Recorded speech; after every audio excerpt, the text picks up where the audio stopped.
अस्सलाम वालेकुम। आज हम बात करेंगे पॉलीसिस्टिक ओवेरियन सिंड्रोम के बारे में।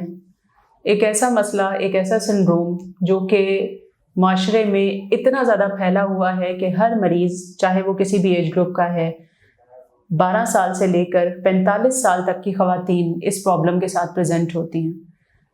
क्या आपके इर्द गिर्द भी कोई ऐसा बंदा है या ऐसी पेशेंट है, ऐसी लड़की है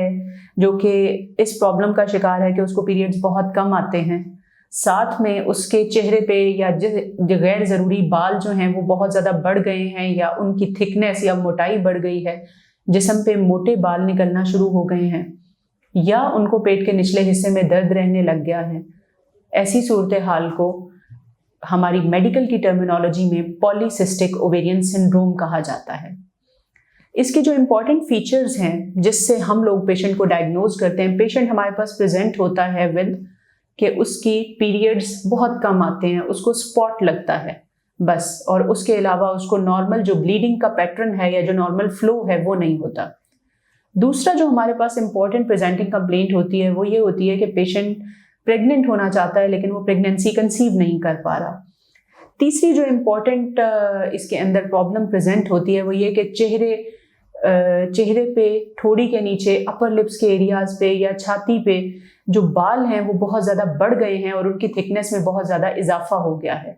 वज़न किसी भी तरह से कंट्रोल नहीं हो रहा, हर तरह की डाइट और एक्सरसाइज करने के बावजूद भी वज़न नहीं गिर रहा और पीरियड्स नॉर्मल नहीं हो रहे। आमतौर पे ये कहा जाता है कि वज़न बहुत ज़्यादा बढ़ गया है, पीरियड रुक गए हैं, जिसकी वजह से हमारा वज़न बढ़ता चला जा रहा है। ये प्रॉब्लम्स, ये सब चीज़ें हमें जिसकी तरफ गाइड करती हैं वो एक प्रॉब्लम है जो कि बहुत कॉमन है, जैसे हम पॉलीसिस्टिक ओवेरियन सिंड्रोम कहते हैं। इसकी वजूहात क्या हैं, इसके बारे में अभी तक कुछ पता नहीं लग सका कि इसकी बेसिक रीज़न क्या है। लेकिन अगर ऐसा कोई प्रॉब्लम हो जाए तो आपने अपने डॉक्टर के पास आना है। आपके कुछ ब्लड टेस्ट होंगे, आपके जो खून के टेस्ट होंगे उनमें खून के अंदर हार्मोन्स की मिकदार को देखा जाएगा, और जो पेशेंट पॉलीसिस्टिक ओवेरियन सिंड्रोम का शिकार होता है उसके अंदर मेल हार्मोन्स की मिकदार बढ़ जाती है, निस्बतन ज़रा बढ़ जाती है, जिसकी वजह से चेहरे पे दाने, वहाँ से मोटे बाल निकलना, ये सब मामलात, वज़न का बढ़ जाना और पीरियड्स का कम हो जाना शो हो रहा होता है। इसके साथ साथ आपका डॉक्टर आपको एडवाइस करेगा कि आपने अपना एक अल्ट्रासाउंड करवाना है ताकि अंडेदानियों को, यूट्रस को और ट्यूब्स वगैरह को देखा जा सके कि उनमें कोई प्रॉब्लम तो नहीं आ रहा जिसकी वजह से पीरियड्स रुक गए हैं। अंडेदानियों का जब अल्ट्रासाउंड कराया जाता है तो उसके अंदर उनका साइज बढ़ा हुआ नजर आता है और उसके अंदर बहुत ज़्यादा छोटे छोटे एग्स जो हैं एंट्रैप्ड नजर आते हैं, या पॉलीसिस्टिक ओवरीज नजर आती हैं। वंस ये प्रॉब्लम अगर डेवलप हो जाए तो हमने इसको किस तरह से मैनेज करना है, आज हम इस मसले के हल का एक हिस्सा डिस्कस करेंगे, और वो हिस्सा है अनमैरिड लड़कियों में वज़न का बेहद बढ़ जाना और उसका कंट्रोल ना होना। जबकि इसी मसले का दूसरा हिस्सा है बांझपन या पॉलीसिस्टिक ओवेरियन सिंड्रोम के साथ प्रेगनेंसी ना होना। उसके लिए हम एक अलहदा से सेशन करेंगे जिसमें मैं आपको गाइड करूंगी कि अगर आपको पॉलीसिस्टिक ओवेरियन सिंड्रोम डायग्नोज हो गया है और साथ में आप कंसीव नहीं कर पा रहे तो आप अपने लिए क्या कर सकते हैं जिससे आपको बेहतरी हो सके।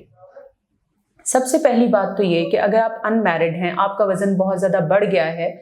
एक्नी है, हर्स्यूटिज्म है, या बाल चेहरे पे, जिस्म पे, अपर लिप्स पे बहुत ज़्यादा मोटे बाल आ गए हैं और आपको पीरियड्स नहीं आ रहे, ऐसी सूरत हाल में आपके ब्लड टेस्ट होंगे जैसा कि मैंने आपको पहले बताया, और उसके साथ आपका एक अल्ट्रासाउंड होगा ताकि हम अपना डायग्नोसिस बना सकें। डायग्नोसिस बन जाएगा तो आपने इस बीमारी के मामले में बेसिकली सबसे जो अहम इलाज है वो है आपने अपना लाइफस्टाइल चेंज करना है, आपने अपने वज़न को कंट्रोल करना है। जब आप 5% अपना वेट लॉस करती हैं तो आपकी जो पीरियड्स हैं रेगुलर होने का इम्कान बहुत ज़्यादा बढ़ जाता है। जब पीरियड्स रेगुलर होंगे तो आपका जो एक्नी और जो हर्स्यूटिज्म है वो ऑटोमेटिकली सबसाइड हो जाएगा या कम हो जाएगा। यहाँ पे एक इम्पॉर्टेंट बात ये है कि जो बाल ऑलरेडी निकल चुके हुए हैं या ऑलरेडी आ चुके हुए हैं उनकी मोटाई में तो कमी हो सकती है, यानी अगर वो बहुत ज़्यादा मोटे हैं तो वो कम हो जाएंगे, लेकिन वो बिल्कुल ख़त्म کسی الیکٹرولسس یا لیزر کے طریقے سے ہی ہو سکتے ہیں۔ ایسی صورتحال میں آپ کو ہارمونز شروع کروائے جاتے ہیں جن کو عام زبان میں پتے والی گولیاں بھی کہا جاتا ہے۔ ان کو آپ نے ریگولر بیسس پہ لینا ہوتا ہے تاکہ آپ کی بلیڈنگ ایڈیکویٹ ہو جائے اور آپ کے خون میں جو میل ہارمونز ہیں ان کی مقدار کم ہو جائے۔ لیکن جو مین کرسک ہے جو آج آپ نے اس سیشن سے لے کے جانا ہے وہ یہ ہے کہ آپ نے اپنا ویٹ ریڈیوس کرنا ہے، ریگولر ایکسرسائز کو اپنی لائف میں شامل کرنا ہے، جس میں برسک واک ایک سب سے اچھی ایکسرسائز ہے۔ اپنی خوراک کو کنٹرول میں رکھنا ہے تاکہ آپ کا وزن مزید نہ بڑھے، اور ساتھ میں آپ کا جو ڈاکٹر ہے وہ جو آپ کو جو بھی پرسکرپشن دیتا ہے، دوائی دیتا ہے، اس کو باقاعدگی سے استعمال کرنا ہے۔ اگر آپ دوائی اور اپنے لائف سٹائل چینجز کو کمبائن کر لیں گے تبھی آپ پالیسسٹک اووریز سے فائٹ کر سکتے ہیں۔ Thank you very much.